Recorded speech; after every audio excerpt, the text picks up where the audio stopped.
இயேசு கிறிஸ்து நாமத்தின் அன்பின் வாழ்த்துக்களை தெரிவித்துக் கொள்கிறேன். தெரிந்து கொண்ட வேத பகுதி ஏசாயா 43 அதிகாரம் 19 வசனம். நான் புதிய காரியத்தை செய்கிறேன், இப்பொழுதே தோன்றும். உங்களுடைய வாழ்க்கையில் கூட புதிய காரியத்தை செய்ய தேவன் ஆயத்தமாயிருக்கிறார். எப்பொழுது நீங்கள் பழைய காரியத்தை எல்லாம் ஒழித்துவிட்டு பழைய எண்ணங்களையும் பழைய சிந்தனைகளையும் ஒழித்து விடும்போது, பழைய போராட்டமான சிந்தனைகள் எந்த காரியமா இருந்தாலும் பழைய காரியங்களை விட்டு காரியத்தை புதிய தொடக்கத்தோடு தொடங்கும் போது தேவன் உங்களுக்கு மகிமையான காரியத்தை மகிமையான தொடக்கமாக உங்க காரியத்தை செயல்படுவார். 49 வசனத்துல பாக்குறோம், ஜெபாலய தலைவனுக்கு 12 வயசு மகள் மரண அவஸ்தையில் இருக்கிறான்னு சொல்லி ஏசப்பா பாதத்திலே வந்து தன் மகளை தொடும்படியாக கேட்கும் போது, எவ்வொரு வீட்டிலிருந்து வந்து போதகரை வருத்தப்படுத்த வேண்டாம், உன் மகள் இறந்து விட்டான்னு சொல்லும் போது அவன் பயத்தோடு இருக்கும் போது ஏசப்பா கூறுகிறார், பயப்படாதே, விசுவாசம் உள்ளவனாயிரு, அப்பொழுது ரட்சிக்கப்படுவாயின்னு சொல்லு.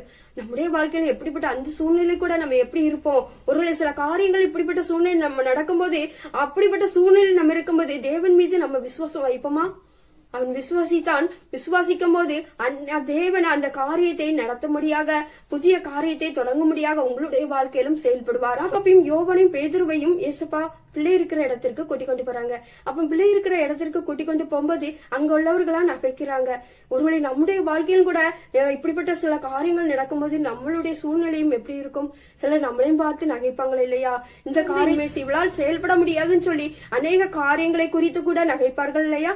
அது போல அந்த சூழ்நிலையில் காணப்படுகிறது. அப்பொழுது எசப்பா சொல்லுகிறார், மயக்கத்தில் தான் இருக்கிறார், இவள் மரணமடைய இல்லை அப்படின்னு சொல்லும் போது உள்ள போன பிறகு பெற்றோர்களை மாத்திரம் உள்ளே வைத்துக் கொண்டு பேதுருவையும் யாக்கோபையும் யோவானையும் கூட கூட்டிக் கொண்டு அவர்களுடைய பெற்றோரையும் வைத்துக் கொண்டு பிள்ளையின் கையை பிடித்து எழுப்புகிறார். தலிதா கும்மி எழுந்துன்னு சொல்லும் போது பிள்ளை எழுந்திருக்காள். ஒருவேளை அப்படி எழுந்திருக்கும் போது தேவன் அதிலே உயிர் கொடுக்க வல்லவர்.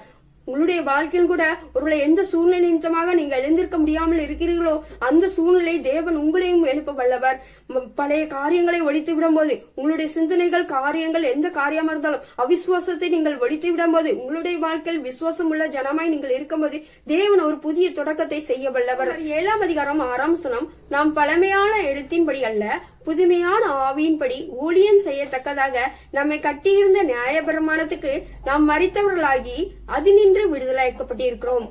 பழமையான எழுத்தின்படி அல்ல, நம்முடைய இருதயத்திலும் அநேக நேரத்தில் இப்படிதான் நடக்கும் அப்படிதான் நடக்கும் சொல்லி நெகட்டிவான வார்த்தைகளோ நெகட்டிவான காரியங்களோ நம்ம உள்ள புதைத்து விட்டுருப்போம். அந்த புதைத்த காரியங்கள் எல்லாம் ஒழித்து விட்டு, பழமையான காரியங்கள்லாம் ஒழித்து விட்டு புதிய ஆவியோடு புதிய எண்ணத்தோடு நம்ம செயலில் ஈடுபடும் போது தேவன் மகிமையான காரியத்தை செய்ய வல்லவர். அது மாத்திரமல்ல, நம்மளுக்கு சில காரியங்களிலிருந்து உயிர் எழுப்பி தேவன் மீட்டு கொண்டாருன்னா அந்த காரியத்திற்கு எதற்காகனா நம்ம இருக்கிற ஒவ்வொரு காரியத்திலும் ஒவ்வொரு நடக்கிற செயலிலும் தேவனுக்காக பிரகாசிக்கும்படியாக, தேவனுக்காக நம்ம ஊழியம் செய்யும்படியாக தேவன் நம்மளை தேர்ந்து கொண்டே இருக்கிறார். அது மாத்திரமல்ல, நம்ம புதிய ஆவியின்படி செயல்படும் போது அநேக காரியங்களை தேவனுக்காக நம்ம செயல்பட முடியும். இப்படிப்பட்ட சூழ்நிலையில் இருந்தாலும் எந்த சூழ்நிலையில் இருந்தாலும் புதிய காரியங்களை நம்ம செய்யும்படியாக தேவனுக்கு நம்ம ஒப்பு கொடுக்க வேண்டும். உங்களுடைய வாழ்க்கையிலும் தேவனுக்கு ஒப்பு கொடுங்க.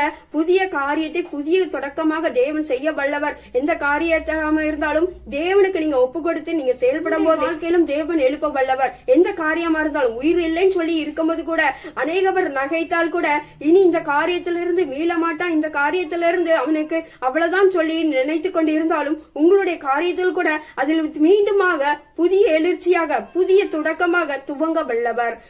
சோஸ்திர ஏசப்பா, துதிகளின் மத்தியில் வாசிக்கிறவரை துதிக்கிற சோஸ்திரிக்கிற ஏசப்பா, இம்மட்டு நடத்தினவர் இனியும் நடத்துவீர். ஒவ்வொரு காரியத்திலும் ஒவ்வொரு செயல்களும் நாங்கள் பழைய எண்ணத்தோடு இல்லாதபடி புதிய எண்ணத்தோடு நாங்கள் செயல்பட ஒவ்வொருவருக்கும் கிருபை செய்வீராக. நான் புதிய காரியத்தை செய்கிறேன் என்ற வார்த்தையின்படி ஒவ்வொருத்தரும் தகப்பனை அவிசுவாசத்தை எடுத்துப்பட்டு விசுவாச ஜனமாய் விசுவாச சந்ததிகளாய் இருக்க கிருபை செய்வீராக செபிக்கிற ஏசப்பா.